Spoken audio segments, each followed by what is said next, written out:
Bonjour, c'est Thierry. On se retrouve pour un petit point spécial intraday en séance du 17 février 2020 sur le titre Lexibook qui donc a énormément bougé ces derniers jours.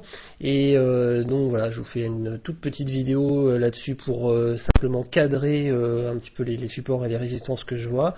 Je vous rappelle qu'il faut absolument pas prendre cette vidéo comme un conseil d'achat ou de vente d'aucune sorte. Je vais simplement essayer de mettre en avant les supports, les résistances que je vois sur les différentes unités de temps, mais vous êtes complètement maître évidemment de vos décisions d'investissement et de définir vos propres objectifs en la matière. Alors, très rapidement pour revenir sur donc Lexibook sur les unités longues.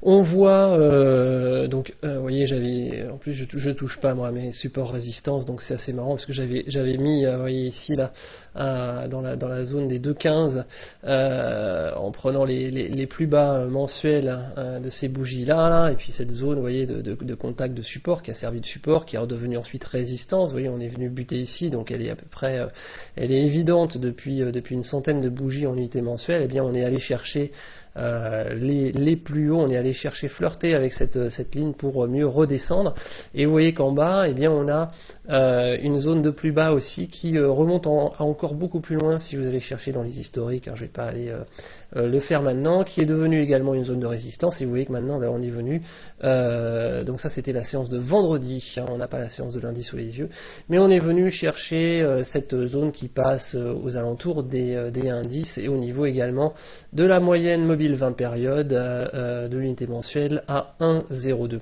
Alors les 1 euro sont souvent, enfin comme tout chiffre rond, des zones importantes à surveiller. Là c'est renforcé par effectivement la proximité de la MM20 au niveau mensuel. Et vous allez le voir en daily ici, nous sommes en unité jour hein, sur l'écran de droite.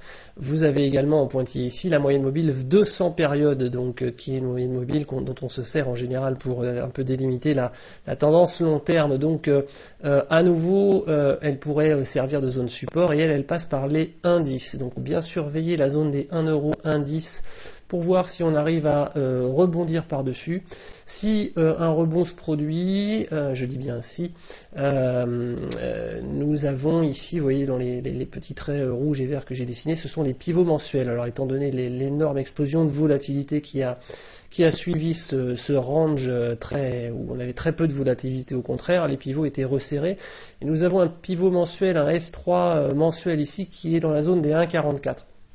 Donc, alors je ne veux pas parler d'objectifs parce que encore une fois c'est pas une vidéo où je donne des conseils, mais en unité jour se trouver loin de la bande de Bollinger ou se trouver loin d'un pivot du S3 mensuel, c'est quand même pas très courant. Donc voilà, donc on peut peut-être en tout cas surveiller les cours et leur réaction haussière en direction en tout cas des 1,44 pour aller toucher ce support éventuellement. En tout cas, je ne parle bien que de surveiller, bien entendu. Au-delà de ça, je vous montre également l'unité hebdomadaire pour vous montrer à quel point là nous avons un magnifique sommet en tour, hein, au niveau des chandeliers japonais. On est monté d'un coup, on a complètement latéralisé et puis on repart à la baisse avec un magnifique head fake là qui est parti en flèche haute, juste chercher la Bollinger supérieure ici, vous la voyez là, elle est venue juste en contact avec la Bollinger et on est venu s'enfoncer ici. Donc là vous voyez qu'on a aussi la moyenne mobile 50 périodes de l'unité hebdomadaire qui passe dans la zone également des entre 1 et 1,10, donc vraiment surveiller avec beaucoup d'attention cette zone. La MACD est en train de croiser à la baisse, la bougie n'est pas terminée, donc va bien falloir regarder la bougie de la semaine prochaine, pardon, cette bougie est terminée, excusez-moi, la bougie de la semaine prochaine, il va bien falloir la surveiller pour voir si on continue de croiser, et auquel cas, vous voyez qu'on a un support horizontal, là on le voit vraiment bien en unité hebdomadaire, qui relie à un grand nombre de flèches basses, ici, là, partout ici, vous voyez, donc dans la zone des 0,75, et les 0,75 c'est aussi la Bollinger inférieure, donc on ne peut pas exclure non plus une poursuite de la baisse si jamais on enfonçait cette zone des 1 euro, 1,10 € et que bon, on avait vraiment un mouvement de panique marqué, hein. L'analyse technique n'est absolument pas là pour dire où est-ce qu'on va s'arrêter, hein. Elle est juste là pour regarder et proposer des hypothèses. Donc en tout cas, si la zone des 1 euro casse, eh bien nous aurions une autre zone de support ici,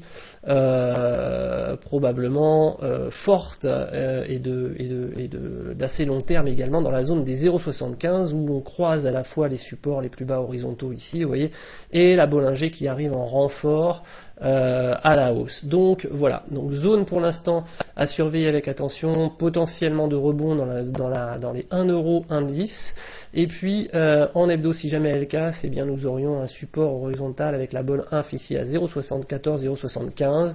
Dans le cas où on rebondirait à la hausse, eh bien il faudra surveiller les comportements des prix à l'approche du S3 mensuel, donc il se trouve à 1,44. Je vous souhaite d'excellents trades sur cette valeur.